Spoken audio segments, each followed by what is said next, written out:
అందరికీ నమస్కారం. నిన్న ఏదైతే నా బర్త్డే పార్టీ జరిగిందో ఒక చిన్న ఇంట్లో పార్టీ లాగా ఒక ఫ్యామిలీ ఫంక్షన్ లాగా జరుపుకోవాలన్న ఒక ఉద్దేశంతో ఆ రిసార్ట్లో మా అమ్మా నాన్నల కోరిక మేరకు మా అమ్మా నాన్నలతో కలిసి మా ఫ్యామిలీ మెంబర్స్తో కలిసి నేను జరుపుకోవడం జరిగింది.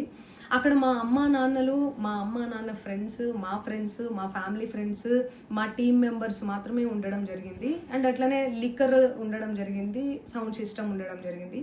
సో సౌండ్ సిస్టమ్కి లిక్కర్కి పర్మిషన్ తీసుకోవాలని చెప్పి నాకు అస్సలు అవగాహన లేదు, ఐడియా కూడా లేదు. అది అనుకోకుండా సడన్గా ప్లాన్ చేసుకొని వెళ్ళిపోవడం జరిగింది అక్కడ. సో అందుకు నాకు అవగాహన లేదు, లేకుంటే నేను డెఫినెట్లీ నేను తీసుకునేదాన్ని. నాకు అసలు గైడెన్సీయే లేదు. ఎవరైనా గైడ్ చేసినా కూడా నేను పర్మిషన్ తీసుకునేదాన్ని, లేకపోతే నేను ఎందుకు ఇలా తెలిసి చెయ్యను కదా.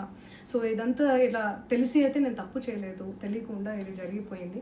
అండ్ అక్కడ లోకల్ లిక్కర్ తప్ప అసలు వేరే ఏ ఇతర పదార్థాలు, మత్తు పదార్థాలు కానీ వాడడం అసలు జరగలేదు. అక్కడ దొరకలేదు కూడా, పోలీసులు సెర్చ్ చేసినా కూడా.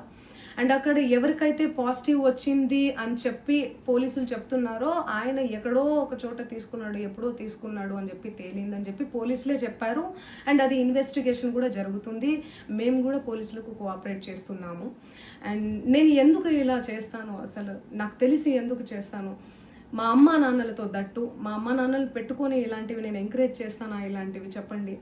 అండ్ ఒక రోల్ మోడల్గా, ఒక ఇన్స్పిరేషనల్గా ఉండాలని అనుకుంటాను, కానీ నేను ఇలా ఎందుకు నేను చేస్తాను. సో ప్లీజ్ దయచేసి మీడియా మిత్రులకు నా విన్నపం ఏంటంటే ఆధారాలు లేని అభియోగాలు నా మీద అస్సలు మోపద్దు ప్లీజ్.